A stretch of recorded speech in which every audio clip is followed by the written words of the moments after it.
whole Revival Today team. We just finished a phenomenal Jesus Crusade in Chilabombe where we witnessed 87,271 decisions for Jesus Christ. In the morning of the Jesus Crusade, we also had a pastors conference where we literally had pastors, hundreds of pastors and leaders from all over the city come together to be equipped with the Word of God and to also receive a fresh touch of the fire of God. And we just want to say thank you so much for loving us, for partnering with Our us. family. Yes, we appreciate you so much and we love you and we cannot wait to see you soon. Yes, love you all.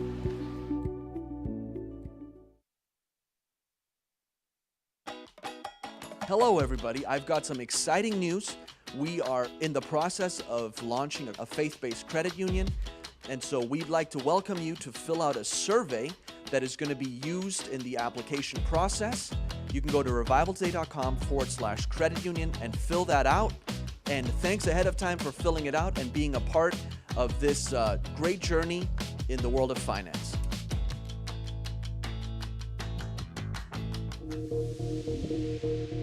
This is Jonathan Shuttlesworth. The prayer that Jesus left us with was to pray for laborers to go out into the harvest field. If there's one thing this last school shooting showed us, if there was ever a time that America needed a new generation of workers in the harvest field, it's now. That's why we're raising up those ministers and workers at Revival Today Bible Institute. Our inaugural class is this September. If you've been moved recently in your spirit, that I want to do something to affect my generation for eternity, this is the place to come and get trained. We start this September. You can apply today at revivaltodaybibleInstitute.com. I want you to join this army that God's raising up. The devil's not going to write the last chapter of your generation. You and many others are going to get raised up in the power of the Holy Spirit, go forth with the Word of God, and take one more run with the gospel of Jesus Christ. Will you join us? Apply today, revivaltodaybibleInstitute.com, and I'll see you this fall.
That way they...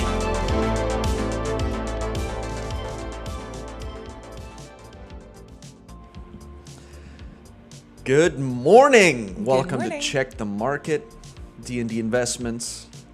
Krista Forrest from Indianapolis. Lyric, Jolene, Sandra, Renee, Ninja, Joanne from Jacksonville, Florida. Debbie from Florida. Paul from Oregon. Happy Thursday to you. Zach, Kenny, Tori. Thanks for tuning in, everybody. We got Yellen on it again. Screwing everything up. Logan. Robert from Kentucky. Michelle from Florida, man. Oh, a lot of Florida people. Louisiana. Awesome. Awesome. Welcome, everybody. Welcome to Check the Market and check the news. And from Florida, look at that. A lot of Florida in the house today. Awesome. Maybe we should move the show to Florida. You're the money man. What do you say? Kelly from Ohio. Michelle from Oklahoma. Zach from Florida. West Virginia, Oklahoma, Texas. Finally, Welcome. one Texas. Welcome, Texas. Lamont from Pittsburgh. Phoenix. Oh, man. Phoenix in the house. Nice. New Mexico. Wow. Thanks for tuning in, everybody. Make sure you share the broadcast. Let's get into the news. See what's going on. U.S. Army halting pay, benefits, and active status for 60,000 unvaccinated Guard and Reserve soldiers. This is from Rebel News.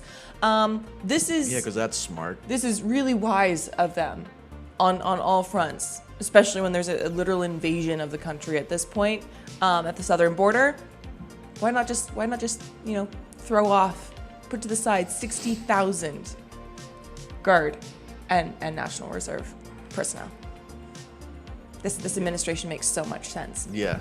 So much sense. Next. Biden leaves crowd in stunned silence during official Israel visit after telling them to keep alive the honor of the Holocaust. What? After his brain breaks. Benny, go for it. It's really sad. Let's see this. I will once more return to the hollow ground of Yad Vashem to honor 6 million Jewish lives were stolen in the genocide, and continue, which we must do every day, continue to bear witness. To keep alive the truth and honor of the Holocaust, horror of the Holocaust, honor those we lost. Ouch. The truth and honor of the Holocaust. That's the one speech you don't want to mess up on. Honor and horror. You don't mess up those words. Oh. Bad Biden. But I was telling Patrick before we went on air, actually, some good, weird, interesting news out of Geneva, Switzerland from the UN Human Rights Council is that the U.S. administration is actually, they proposed a statement, rather an initiative of sorts at the UN level to call out the UN for their blatant discrimination within the UNHRC and their blatant discrimination of Israel. So it's interesting how it was the one thing we were actually anticipating for Biden to go full force in attacking Israel, but for some reason, he's actually standing up for them. So it's interesting times, but bad Biden still. Next, liberal men. Go back. There we go. Thought this was funny. Liberal men brag about getting vasectomies to protest overturning Roe versus Wade. This is legit, but I'm not surprised. You look like I could make a really inappropriate comment. I'm not What going is to. wrong with these people? But you know what? They're taking action in their own way. I guess. So, if this is your form of protest, more power to you. Yeah. Abstinence and the vasectomy songs. There you go. Thanks, Joe. Yeah, there you go, Bethany. Next. From Cernovich, hi Adam, New York Times man, who totally isn't an information launderer for the FBI. Here's a video of Ray Epps. The bottom right-hand corner has an interesting watermark indicating the media outlet that produced the video. What logo appears here? Go for it. Although the rally is billed as a political protest, some make calls to storm the Capitol even before Trump speaks.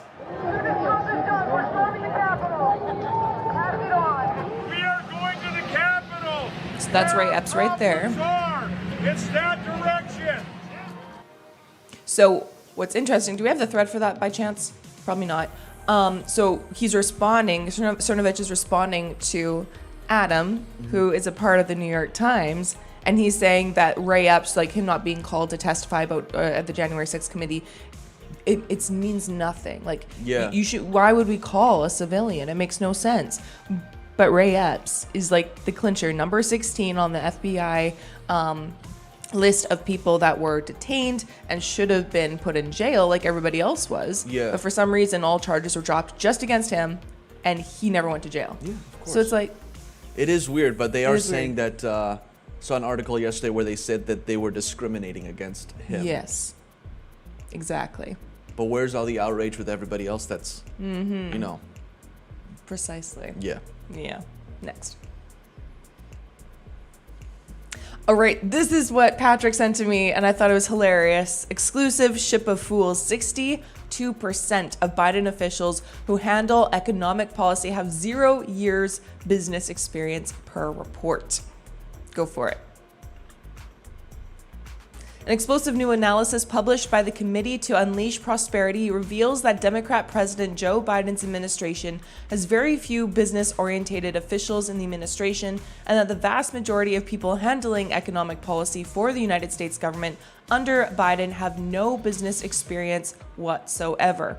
The 15-page report, authored by economist Steve Moore and the Committee to Unleash Prosperity's executive director, John Decker, was provided to Breitbart News exclusively ahead of its public release. The headline of the report is, "Not Ready for Primetime Players. Majority of Biden appointees have 0 years of business experience." The report analyzes the backgrounds of the top 68 officials in the Biden administration, starting with the president himself and including cabinet members, regulatory officials, and White House advisors. This is a longer article. It's pretty, we won't go through it all, but it's 62%. That's insane, but it explains everything. Yeah. Jason said his stepbrother wrote that report. That's awesome. Really? That's awesome. Yeah, it's pretty brutal. So yeah, I mean this is It's laughable. yeah, but it explains why they're so nearsighted, and it's all political, like political economics. It has nothing to do with, you know, the longevity of the United States or the longevity of our economy, like looking, you know, playing the long game, like what China and India and Brazil and Russia and, you know, all these countries, the BRICS countries basically, they're playing the long game, and the United States is playing the short game, and it's really embarrassing. Yeah, it's embarrassing. Yeah. Move these people out. Next. Why is CBC News teaching Canadians how to masculinize or feminize your voice? Is this the type of Canadian content that the government wants to promote with C11? C11 is a major censorship bill that wants to, quote unquote, promote only Canadian news at the top of everybody's feeds, and is just brutal all around. But CBC News is the most government subsidized so-called news program in Canada. No. Yes. And this is what our tax dollars, Canadians' tax dollars, are going towards. Go for it. My name is Renee Yoxon, and I'm a gender-affirming voice teacher from Montreal. Today, I'm going to prove to you that you already have everything you need to create a speaking voice that you love using one quick exercise. To start, I'm going to have you say a small, cute key. Key. Key. Key. Now, try a big, relaxed O. O. Oh, oh. If you're trying to masculinize your voice, I want you to say that big relaxed O and then memorize that shape and use it when you say key. So it would look like this. O, O, key, key. Now, if you're trying to feminize it. All right, we're done. We're done. I don't want to watch the rest of this. But this is Get an actual job. I was just gonna say that. Don't do this. You look like an idiot. But of course, for every idiot, there's going to be a Gender-affirming voice coach. People pay for that? Yes. You can literally, if you can do that for a living, you can do anything for a living. So, like we always say, go out there and make some money. No. Yeah, I guess she is going out there and making some money. Her side hustle so she can invest in cryptocurrencies. Yeah, there you He go. or she. I'm sorry. They, them. They, them, it. Yeah. That thing. Zay, Zir. Next. This episode's going to get scrubbed at some point. So fast. All right, from the Real Andy Lee Show, the new bread lines have arrived for the plebes. This is a Canadian brand PC, President's Choice 100% cricket powder. Made with crickets farmed right here in Canada, this 100% cricket powder is nutritious, versatile food that is high in protein and an excellent source of vitamin B12. Ugh. They're finely ground with a mild taste. It can be added, blah, blah, blah, blah, blah. Who eats this? Exactly. They literally just started up in Montreal, this huge cricket factory, and they're already getting this on the market. I mean, they, you know. But we can't get baby food on the market like that. But we can get stinking cricket powder on the market. But no baby food. They're laughing. People who actually eat this, the elites are laughing at them. They are. Yeah. It's mind-boggling. If there's people out there that are actually eating that. But it has 30 times the protein of beef, so. All right. Yeah. So that's protein powder. Yeah, exactly. Like, I'm not going to eat cricket powder. I'm just going to go get a protein powder from GNC or something if I want protein. There you go. or get a smoothie from Smoothie King with a protein booster or something. You want a good picture? There you go. All right, markets are open. We're in a great mood today, you guys. Let's see where we're at here.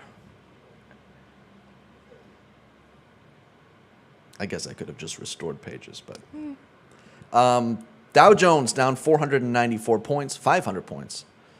S&P down 50 points, and the Nasdaq down 1% at 116 points. Oil is down to $92 a barrel, down almost 4%. Gold is down, silver's down. Ooh, silver's down 4% today. Let's take a look at cryptocurrencies.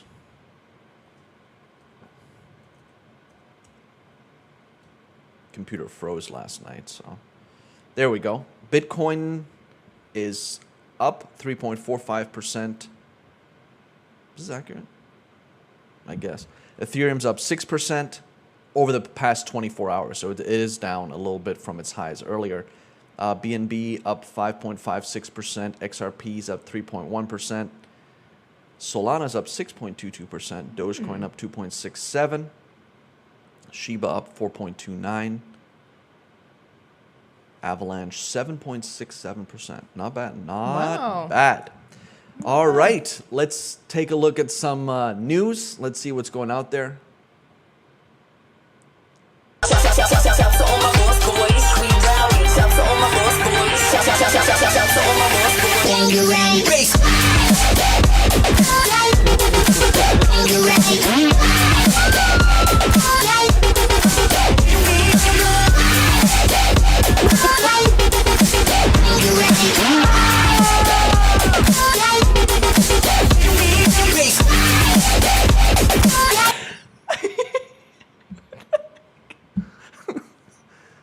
Let me tell you something. Mr. Bean is great. I love Mr. Bean.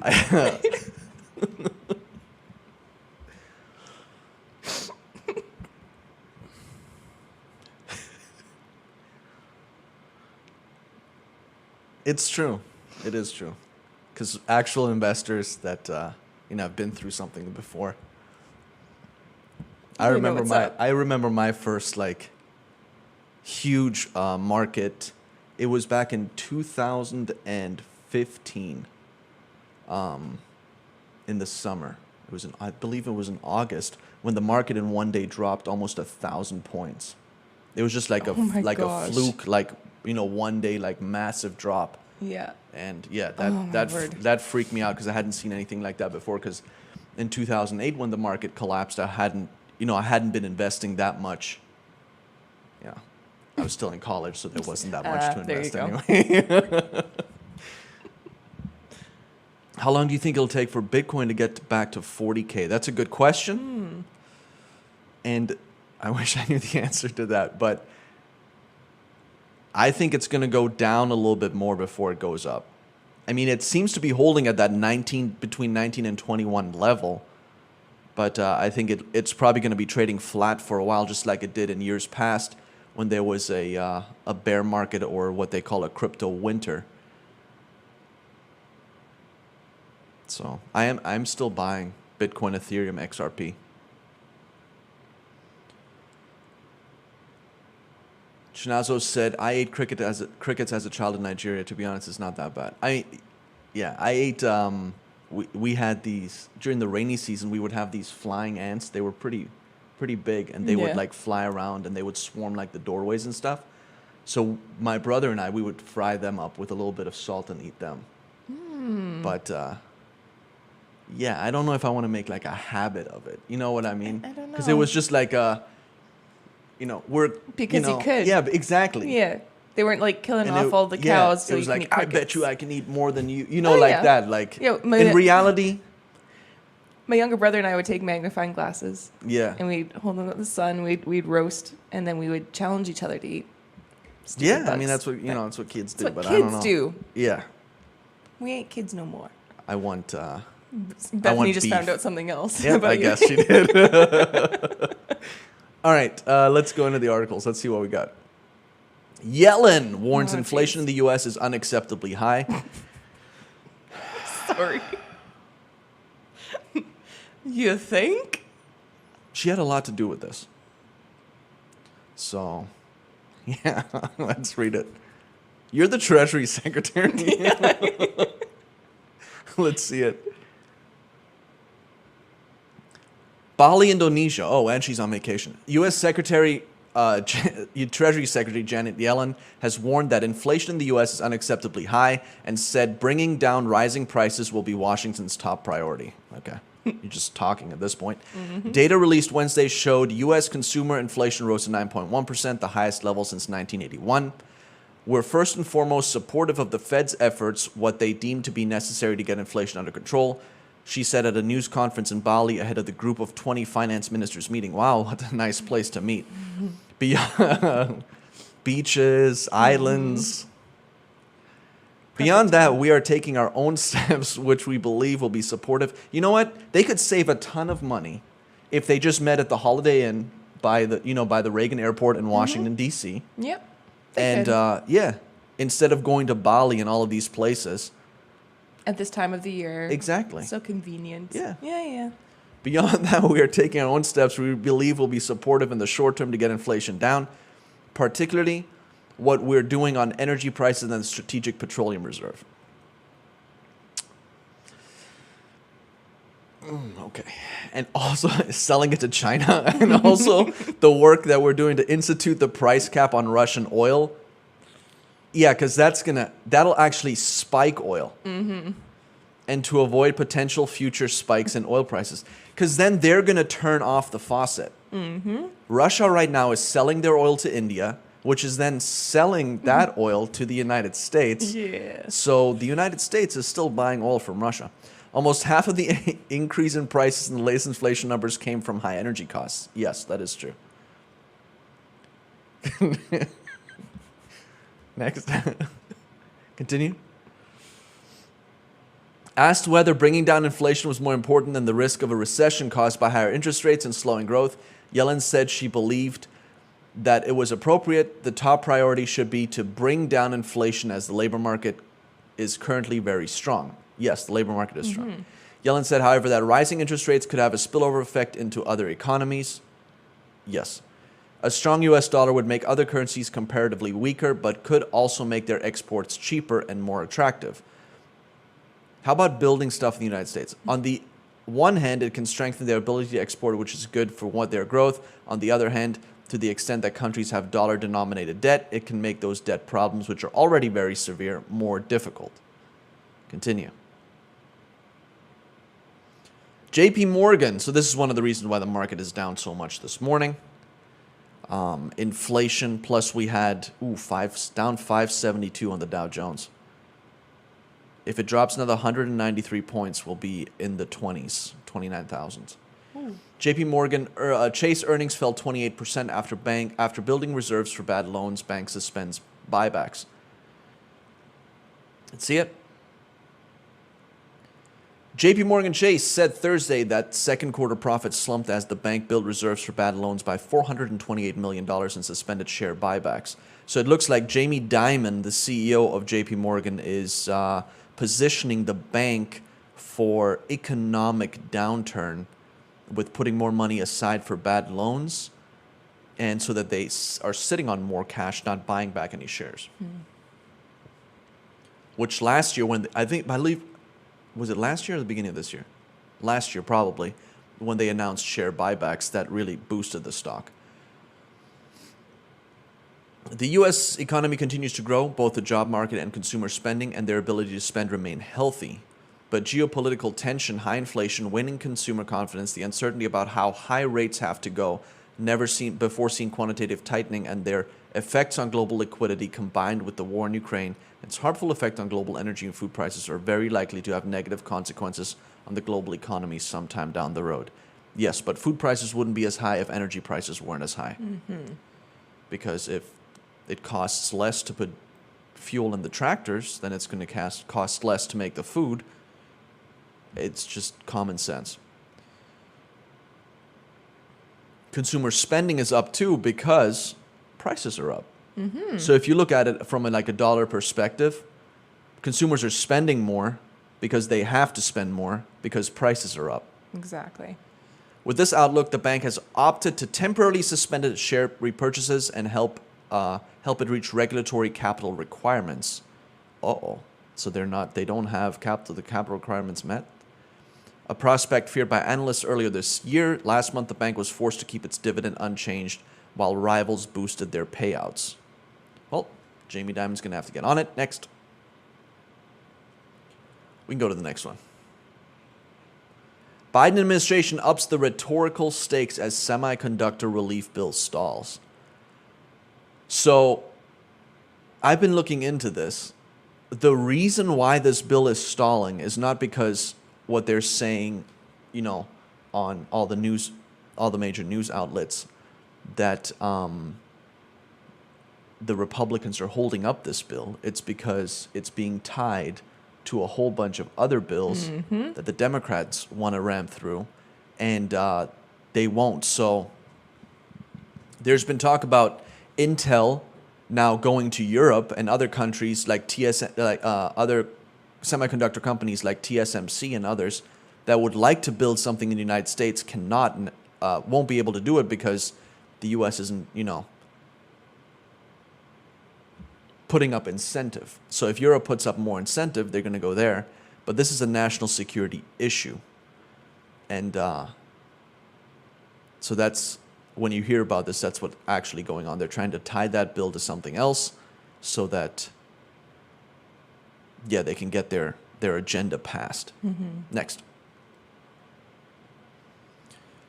President Joe Biden's top economic aides have been stressing for months that passing legislation to provide $52 billion to the semiconductor industry is crucial to America's economic future. But this week, as the bill has continued to languish with Senate Minority Leader Mitch McConnell recently suggesting he'll stand in the way of its passage, Biden aides have upped the rhetorical stakes. They are now more directly arguing that semiconductors are not just an economic issue, but a national security one as well. Then pass it as a single bill. Up, down 600 on the Dow, David just said. Yep, down 619 points. Next. I've never looked into that, Joe, but that's a pretty interesting comment there. The labor market is strong because more and more Americans are having to get a second and third job to keep them out of above water.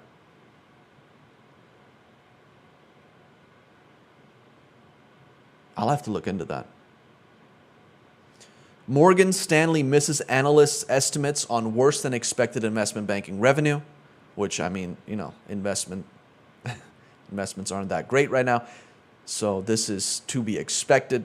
But today kicks off the second quarter earnings releases with the big banks, Morgan Stanley, JP Morgan, etc. So both JP Morgan and Morgan Stanley missed. Let's see it. Morgan Stanley posted second quarter results on Thursday that were below analysts' expectations, hurt by weaker than expected investment banking revenue. Here's what the company reported compared with what Wall Street was expecting based on a survey of analysts by Refinitiv. Earnings per share 1.39 versus 1.53 expected. Revenue wasn't off that bad, but the profit dropped 29% to $2.5 billion from $3.69 billion. A year ago, the market was cruising. So let me take a look, see where they're at today. Morgan Stanley. They are down, not too bad, 3.77%. JP Morgan. That is pretty bad for the regular stock market, but when you've been trading cryptocurrencies, 3.7% is nothing. Ooh, JP Morgan down 5%, 5.13%. So that's a bigger drop there. JP Morgan getting back, where are we at? We're at like 2020 levels here. November of 2020. Not too bad. Next.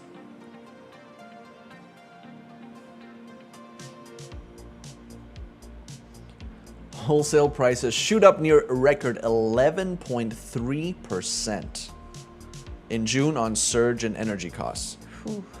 So yesterday we had the consumer price index. Today we had the wholesale, the PPI.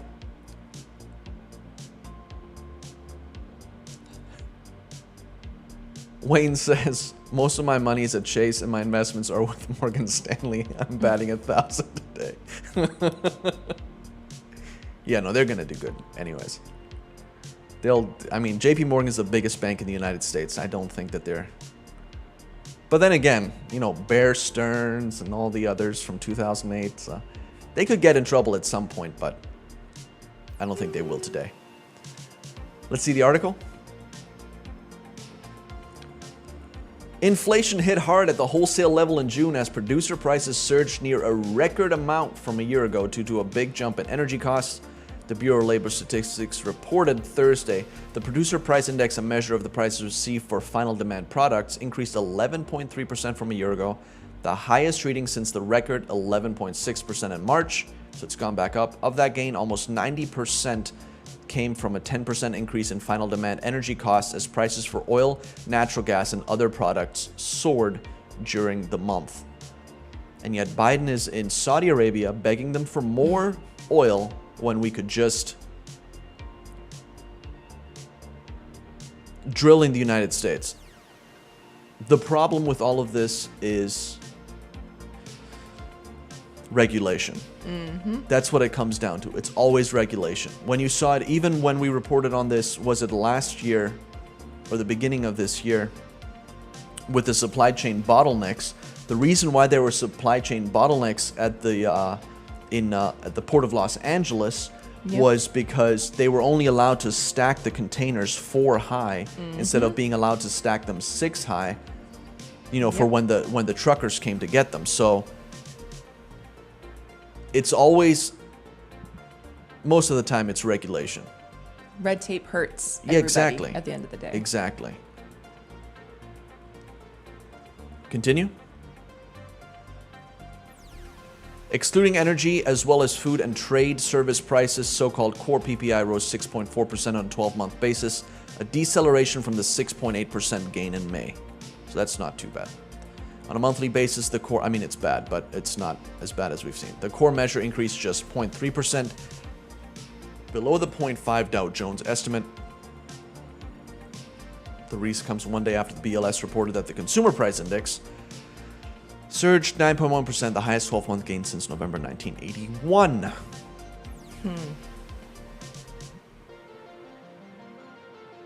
All right, let's take a look at some stocks to research. So I was asked to take a look at NIO, N-I-O. NIO, which is a Chinese electric car manufacturer that I'm invested in. I'm down 13%. I was down way more than that because I bought it at the high last year.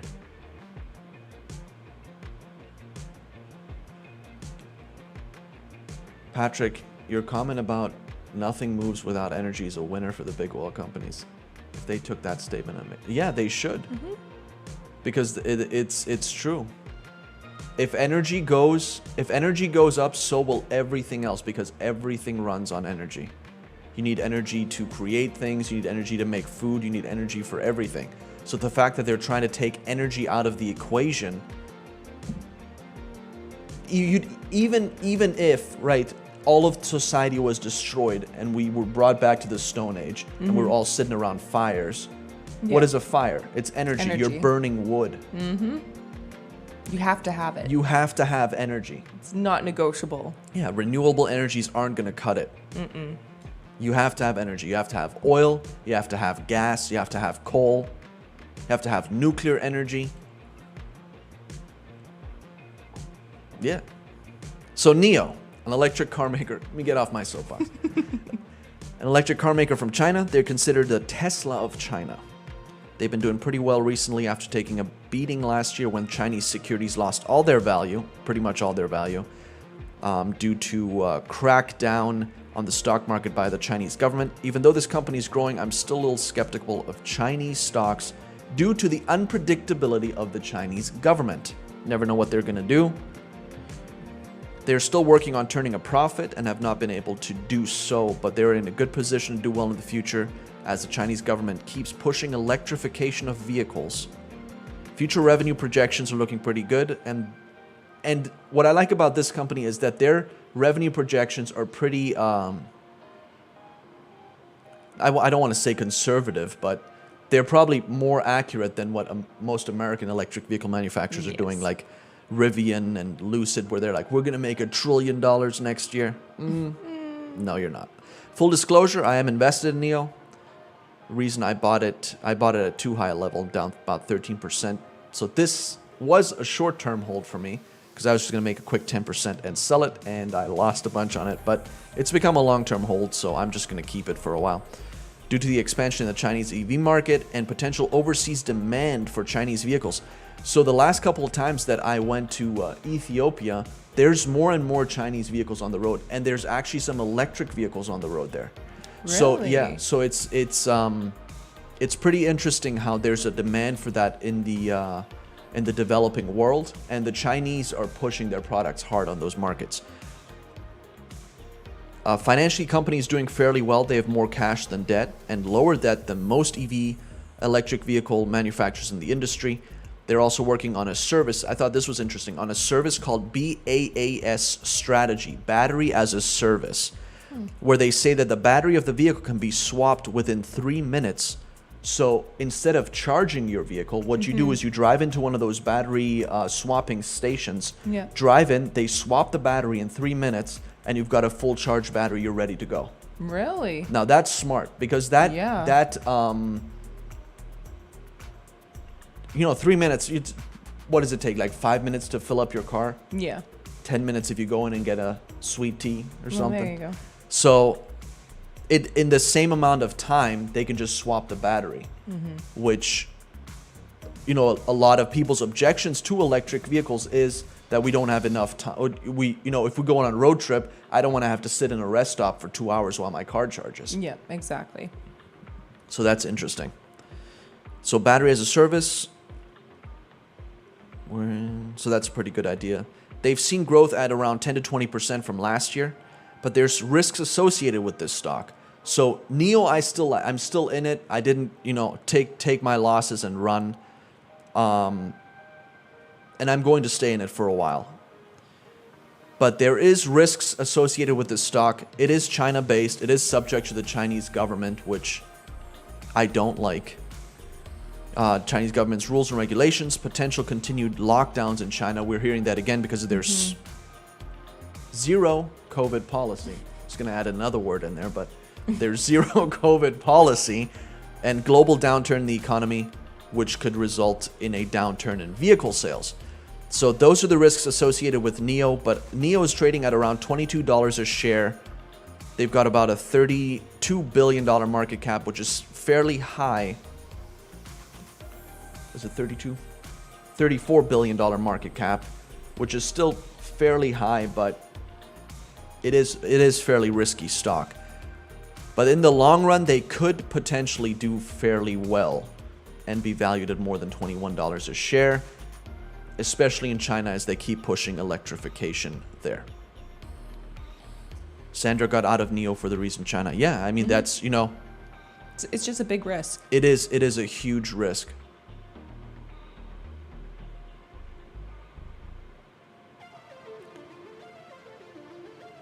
Give us an update on what? Zion Oil and Gas? No, it was ZNOG. Yeah, it's Zion Oil and Gas. Yeah. I haven't looked at it. I'll look at it, Patrick. It might be doing fairly well. So, Patrick, if you're in it, congratulations.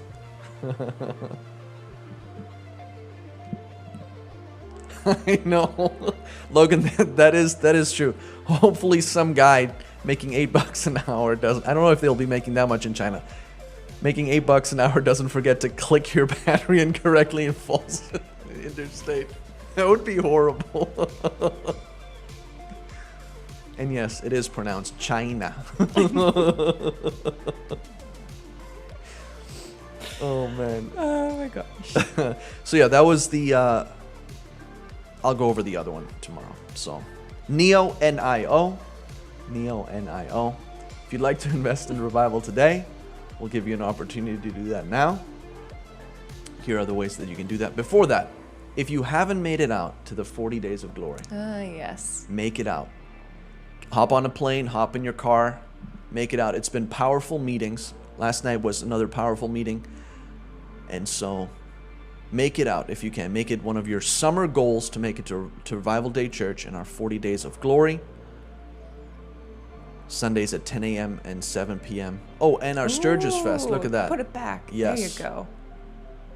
If you're interested in volunteering, please sign up at revivaltoday.com/join the revolution. Join for Revolution. Sturgis. Just join join Revolution. Revolution. There Sorry. you go. Join Revolution. Thank you. You're welcome. August 7th through the 11th in Sturgis, South Dakota. Awesome. Well, if you'd like to invest in Revival Today, we'll give you an opportunity to do that now. Here are the ways that you can do that. Hashtag donate on Facebook. Text RT to 50155. $ RT Give. Venmo at RT Give. revivaltoday.com/PayPal. Cryptocurrencies. 412-446-2332.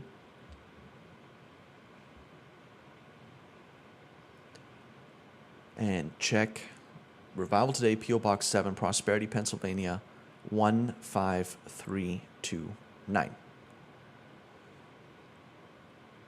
What are we doing for a giveaway today? Little Book of Sideways Markets. We did that one yesterday. Little Book of Sideways Markets. I'm going to give that to everybody who sows a seed today. How to make money in markets that go nowhere.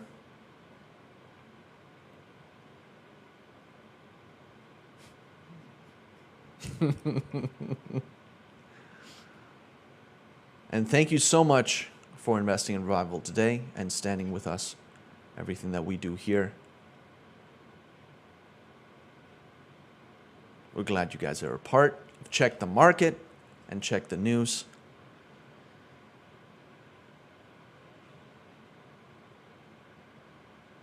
I didn't know that, Scott. That's interesting. Robert Kiyosaki had a gold mine in China till he found gold and then the government took it. I'm not surprised. Commie's gonna commie. Yep. All right, well, have a great day, everybody. We'll see you tomorrow, bright and early. Thanks for tuning in. Make sure you share the broadcast with all your friends, family, and enemies. Especially the enemies. You want to close it out? Sure. Go out there and make some money today. See ya.